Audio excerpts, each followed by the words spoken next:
What does this mean in Russian? And how do you pronounce that backwards R? And you know what? Never mind Russian. What does this say?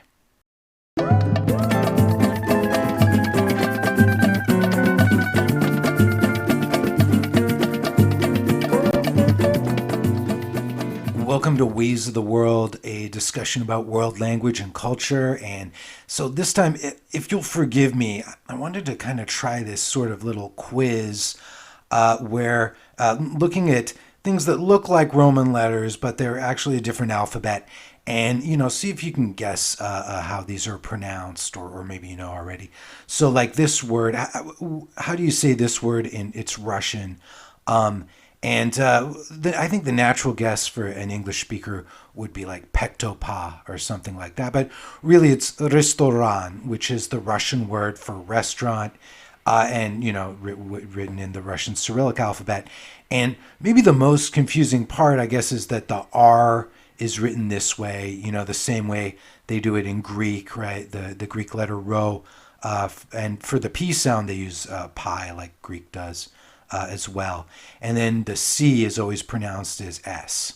So, and back in the Soviet Union days, they would write USSR like this. So this is the Union of Soviet Socialist Republics.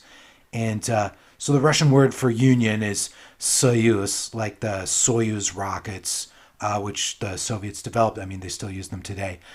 So it was Союз Советских Социалистических Республик. And, that's a mouthful, right? So just Soyuz was the shorthand name for the country. And, like where most countries would say national, they would say Всесоюзный, or all union, like an all union referendum or an all union art exhibition or something like that.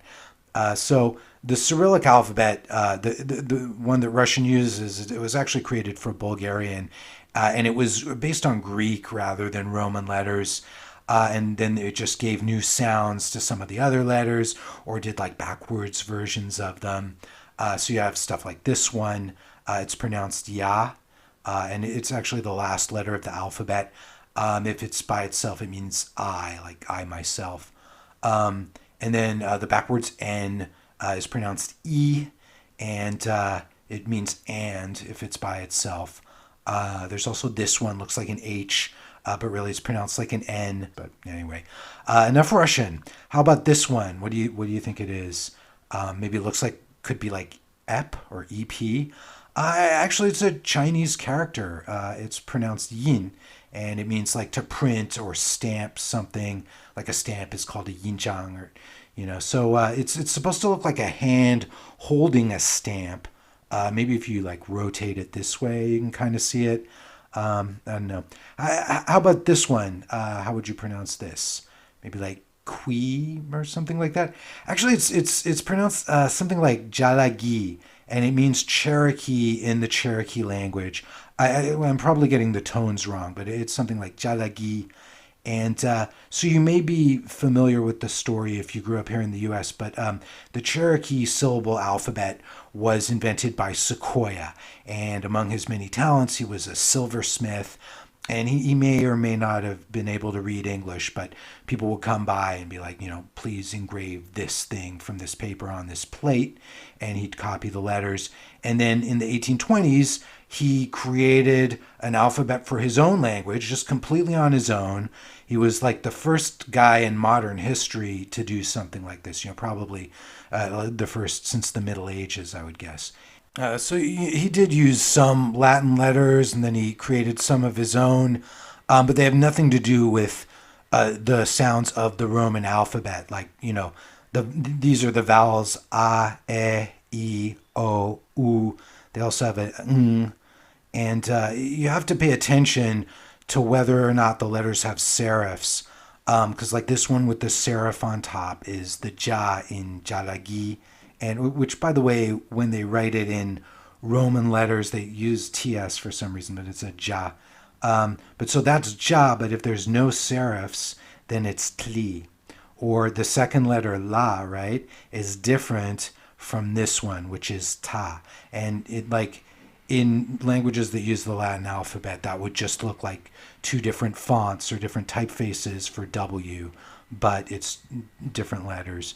So anyway, one of the people who followed in Sequoia's footsteps was a Canadian Methodist missionary named James Evan, and he created a syllable alphabet that's now used in like dozens of Indigenous Canadian languages. Cree uses it. I mean, if you consider Cree to be a single language, or if not, then all the Cree languages use it. Spoken by Native American nations up here, many of the Athabascan languages over here, though not the ones in the U.S. like Navajo and Mescalero. Those are don't use this alphabet, but they use the Latin alphabet. But sometimes Ojibwe uses this syllable alphabet. Some of the very northern languages, the Inuit languages. But anyway, so instead of using Roman letters as a base, Evans used Devanagari, which is the syllable alphabet used for Sanskrit and Hindi and the like. And but he got rid of the bar across the top of the letters and some of the other parts. He used like the abbreviated form, and that's how he got most of the consonants.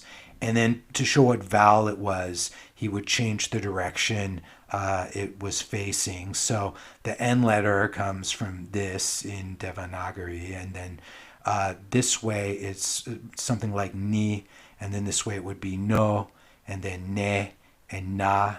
And if you want to make any of them long vowels, then you would make the letter boldface. So like this one would be na, and this nu, and so on. So, I mean, I'm really oversimplifying it. And, of course, the details are different depending on which language you're writing. But it's definitely proved really useful. You'll find it across lots of large parts of Canada. By the way, I really like that, some of these American languages have their own writing systems because, like all the pre-Columbian writing systems, the Mayan glyphs, the Kipunats in South America, to write Quechua, none of those are used anymore.